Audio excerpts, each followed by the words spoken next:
Good morning. हम लोग इसके पहले पढ़ चुके थे फैराडे का नियम। उसमें दो नियम हम लोग पढ़ चुके हैं। प्रथम नियम एक बार फिर पुनः देख लीजिए, तब इससे संबंध देखिए कि मतलब प्रेरित वैद्युत वाहक बल, प्रेरित धारा और प्रेरित आवेश में क्या संबंध होता है। तो सबसे पहले हम देखते हैं, ये फैराडे का नियम तो पढ़ चुके देख चुके हैं, लेकिन पुनः देख लेंगे कि अगर चुंबकीय फ्लक्स में परिवर्तन करते हैं तो क्या होता है, प्रेरित वैद्युत वाहक बल उत्पन्न होता है। अगर यदि वो परिपथ आपका बंद होता है तो प्रेरित धारा उत्पन्न होती है। ठीक, ये प्रथम नियम था। द्वितीय नियम था कि प्रेरित जो है, प्रेरित वैद्युत वाहक बल जो ई होता है वह उत्पन्न होता है क्या, minus d i v upon d t. ये क्वेश्चन हम लोग पढ़ेंगे। मतलब चुंबकीय फ्लक्स में परिवर्तन की दर किसके बराबर होता है, प्रेरित वैद्युत वाहक बल के बराबर होता है। अगर यहाँ पे देख रहे हैं जो माइनस शो करता है, ये माइनस यही प्रदर्शित कर रहा है कि जो प्रेरित वैद्युत वाहक बल है वह परिवर्तन का क्या करता है, हमेशा विरोध करता है। इस बात को हम लोग स्पष्ट रूप से सीखेंगे लेंज के नियम में। लेंज के नियम में इस बातों को स्पष्ट जान लेंगे कि वास्तव में माइनस लगा क्यों है। ठीक, आगे हम देखते हैं इसी नियम के आधार पर इसमें संबंध क्या होगा। ई बराबर जो अभी लिखेंगे थे minus delta phi v upon delta t. ये इक्वेशन किसका है, ये प्रेरित वैद्युत वाहक बल। मतलब ई बराबर आप लिख चुके हैं प्रेरित वैद्युत वाहक बल delta phi v upon delta t. अब बात आती है कि प्रेरित धारा, तो प्रेरित धारा को मान लेते हैं आई से डिनोट किए हैं। आई बराबर क्या लिखेंगे, इक्वेशन तो हम लोग जानते हैं वी अपॉन क्या होता है, आई होता है। लेकिन यहाँ पे ये सेल का काम कौन कर रहा है, बी का जो विभवांतर का काम कौन कर रहा है, प्रेरित वैद्युत वाहक बल काम कर रहा है। तो इसके स्थान पे, बी के स्थान पे क्या लिखेंगे, ई अपॉन क्या लिखेंगे, आर। अब यही वैल्यू इसके स्थान पे ला के हम रख देंगे, तो क्या रखेंगे, हो जाएगा यहाँ पे 1 अपॉन आर। और इस वैल्यू को बाहर अगर देखते हैं तो यहाँ ऐसे लिख सकते हैं डेल्टा फाई माइनस में phi v upon delta t. या इस इक्वेशन को इस प्रकार से भी आगे लिख सकते हैं, क्या लिख सकते हैं 1 अपॉन आर। और ये वैल्यू क्या होगा, ये वैल्यू हो जाएगा phi two minus phi 1 upon क्या, टी टू माइनस टी। ठीक, लेकिन यहाँ पे माइनस है तो ये टर्म माइनस होगा, ये क्या हो जाएगा प्लस। तो इसको पुनः एक बार ऐसे भी लिख सकते हैं 1 अपॉन आर बराबर phi 1 minus phi 2 upon t 2 minus क्या टी। ये इक्वेशन बनेगा किसके लिए, प्रेरित वैद्युत, प्रेरित धारा के, ये प्रेरित धारा के लिए इक्वेशन बनेगा। प्रेरित वैद्युत वाहक बल के लिए ये इक्वेशन बनेगा। ये संबंध पूछा जाता है, आप इसका प्रयोग कहाँ करेंगे, न्यूमेरिकल जब लगाएंगे तो वहां पे ये जो है कॉन्सेप्ट आपका काम करेगा। दूसरी चीज और देखेंगे इसमें, अब एक है प्रेरित आवेश। आवेश को आप कैसे पढ़ते हैं, आवेश जो आपका होता है Q बराबर होता है I इंटू डेल्टा टी। ठीक, क्योंकि ये प्रेरित आवेश से बहुत सूक्ष्म है, अर्थात उस कंडीशन के लिए लिखा गया है। तो यहाँ पे क्या लिखे, डेल्टा टी परिवर्तन लिखा है, यहाँ पे भी वही कह सकते हैं। तो लिख सकते हैं I का मान क्या है, इस इक्वेशन से अगर देखेंगे तो लिख सकते हैं माइनस 1 अपॉन आर और इसका मान इंटू क्या है, I बराबर क्या है, हाँ 1 अपॉन आर। और यहां से लिख सकते हैं delta phi v upon delta t into क्या, डेल्टा टी। ये इक्वेशन इससे कैंसिल हो गया, यहाँ बचा क्या माइनस 1 अपॉन आर। और दूसरा क्या इक्वेशन बचा यहाँ पे, वो प्लस वाला, जब इसका गुणा ऐसे करेंगे, यहाँ देखिए माइनस किए थे तो ये टर्म मिला था, मतलब मिलेगा phi 1 minus phi 2 upon t two minus t. ये इक्वेशन मिलेगा किसके लिए, प्रेरित वैद्युत, प्रेरित आवेश के लिए, प्रेरित आवेश के लिए इक्वेशन प्राप्त होगा। मतलब पहले वाले में कितना जो है प्लस, शुरू में प्रारंभ में कितना था, बाद में कितना परिवर्तन हुआ, और टाइम के संबंध में उसमें क्या संबंध है। ठीक, कितने पहले कितना था, अब बाद में जैसे 0 शुरू करेंगे तो इसको 0 रखेंगे, कहाँ तक आप गए हैं 2 सेकंड में 3 सेकंड में, इस तरह इक्वेशन से निकालेंगे। बाकी कभी कभी इस जो है बोर्ड में एक क्वेश्चन पूछा जाता है कि आपको डायरेक्ट कोई जो है इक्वेशन दिया रहेगा और इक्वेशन देने के बाद जो है ये फार्मूला पूछा जाएगा कि क्यू का मान बताइए, तो हम इसके पहले जो है पहले हम ई को ढूंढेंगे। ई बराबर delta phi v upon delta t, क्योंकि वहां पे फाई का मान दिया रहता है अक्सर, तो फाई के अनुसार हम उसका क्या कर देंगे, अवकलन के आधार पर वैल्यू को इसमें जो है रखेंगे। ठीक, तो ये हुआ हमारा प्रेरित आवेश, प्रेरित वैद्युत वाहक बल, प्रेरित धारा तथा प्रेरित आवेश में क्या संबंध। अब अगला टॉपिक हम लोग देखते हैं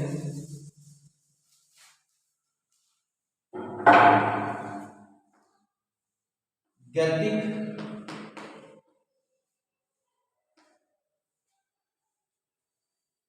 वैद्युत वाहक बल। गतिक ऐसे लिखे, गतिक प्रेरित वैद्युत वाहक बल, गतिक प्रेरित वैद्युत प्रेरित वैद्युत वाहक बल।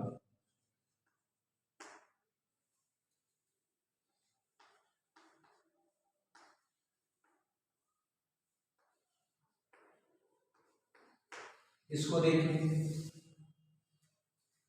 यहाँ पे ये थोड़ा सा थ्योरी है, आप लोग ध्यान से सुनेंगे, बाकी बुकों की सहायता से देख करके केवल डेरिवेशन यहाँ से समझेंगे, लिखने का काम जो है बुक की सहायता से ही करेंगे। ठीक, बुक को पढ़ेंगे, वीडियो देखेंगे, तब जाकर के इस बात को लिखेंगे, अपने नोट्स में लिखेंगे। क्या हम माने हैं कि जैसे कंडीशन पहले हम मान लेते हैं कि एक समान जो है चुंबकीय क्षेत्र है। ठीक, ये एक समान चुंबकीय क्षेत्र,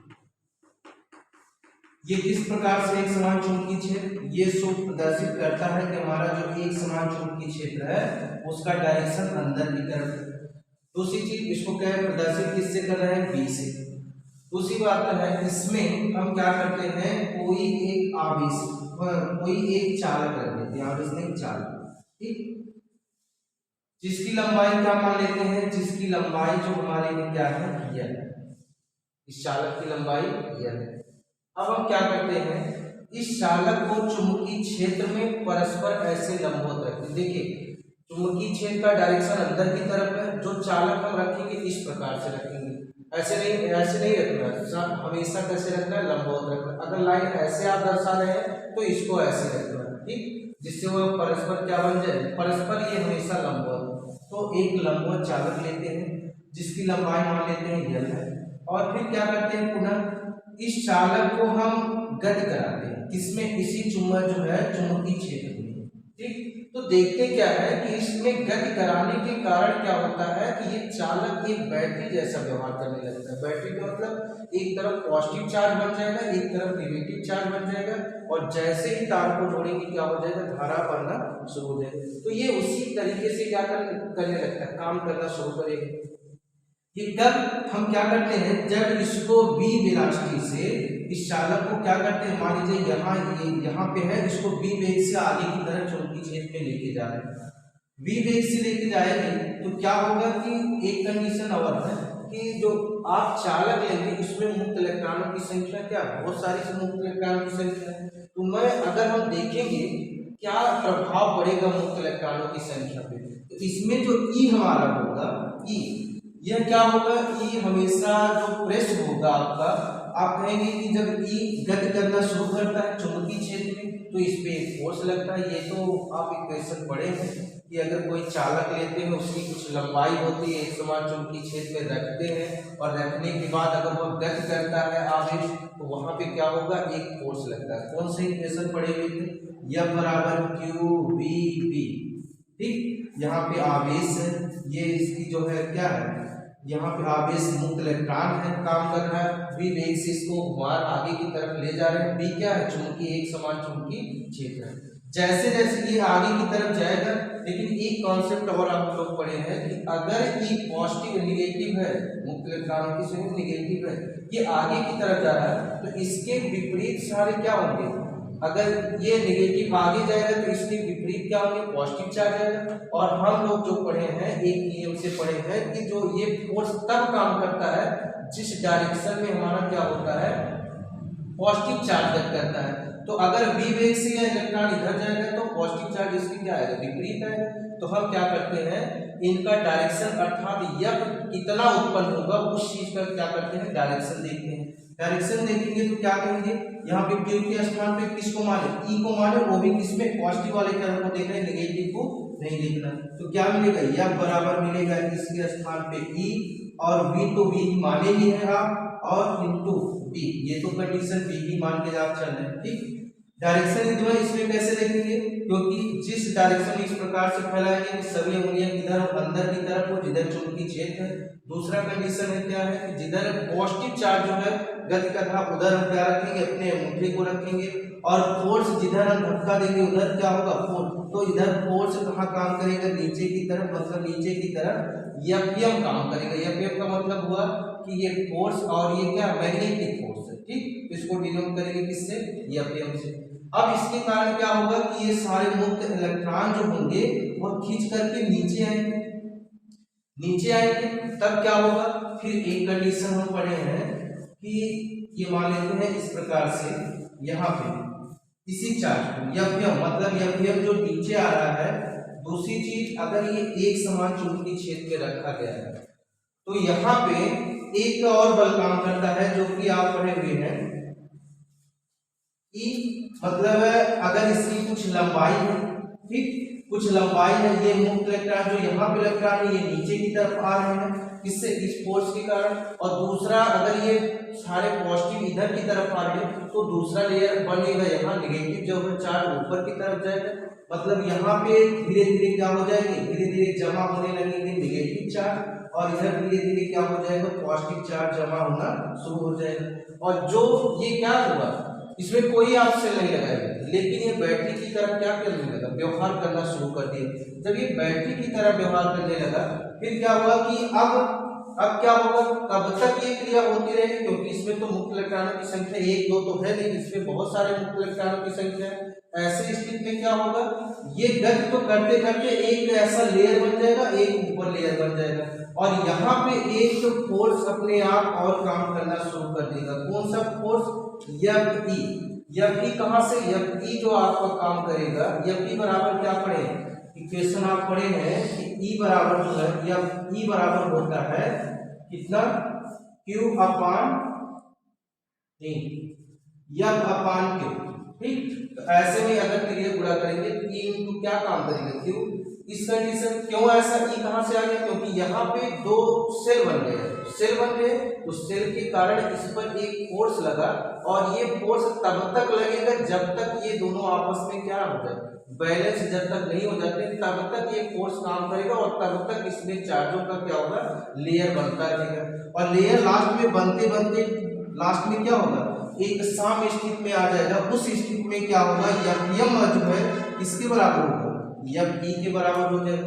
जब ये कंडीशन मिल जाएगा तो आपस में क्या हो जाएंगे, बैलेंस की स्थिति में आ जाएंगे। तो यहाँ पे हम वैल्यू क्या निकालें इसके लिए, EVB, और इसका मान कितना होगा, उसका मान वहां से अगर हम देखेंगे तो ये क्या कह सकते हैं, E इंटू क्या लिख सकते हैं, Q, ठीक। और Q के स्थान पे हम देख रहे हैं किसको, इलेक्ट्रॉन को देख रहे हैं, इसलिए यहाँ पे भी क्या लिखेंगे, हम इलेक्ट्रॉन को ही लिखेंगे, ठीक।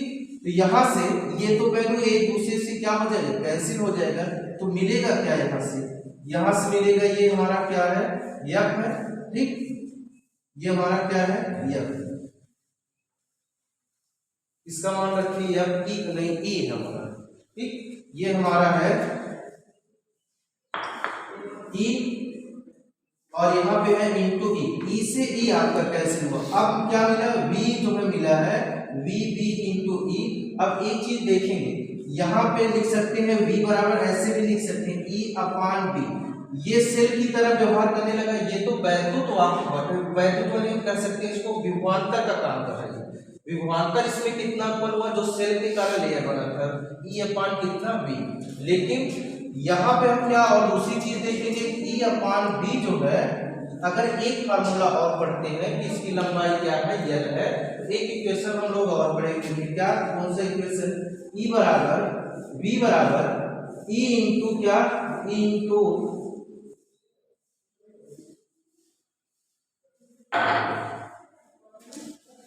इक्वेशन पढ़े हुए थे। अगर दो लेयर बन जाते हैं जिसके बीच की लंबाई क्या होती है, L होती है, और ये दो सतह दो प्लेट की तरह व्यवहार करने लगते हैं, ऐसे स्थिति में v बराबर हम पढ़ेंगे e इंटू क्या इंटू एल। ठीक, तो v के स्थान पे क्या लिख सकते हैं e इंटू एल। वहां से आपका जो है इक्वेशन क्या हो जाएगा v इंटू एल, और ये इक्वेशन स्थितियों में ये हमारी जितनी ज्यादा लंबाई होगी उतनी ज्यादा यहाँ पे प्रेरित वैल्यू, मतलब जितना ज्यादा क्षेत्र होगा उतनी ज्यादा लंबाई, उसी कंडीशन पर ये काम करेगा। बाकी कितना विभव काम करेगा ये तो कंडीशन उसके लिए विभव। ठीक, v बराबर e अपान क्या है b की कंडीशन में यही जो है सेल के अंदर प्रेरित क्या होगा वैद्युत वाहक बल उत्पन्न होगा। ठीक, ये कंडीशन हम उसी के लिए बनाएंगे। ठीक, अगर हम लिखना चाहें तो इसके स्थान पे ई भी लिख सकते हैं, ई बराबर ई अपान क्या होगा बी, जितना जो क्षेत्र बनेगा मतलब ई जितना होगा उतना हमारा क्या होगा बी उत्पन्न होगा। ठीक, धन्यवाद। इसके बाद हम क्या करेंगे आगे देखेंगे।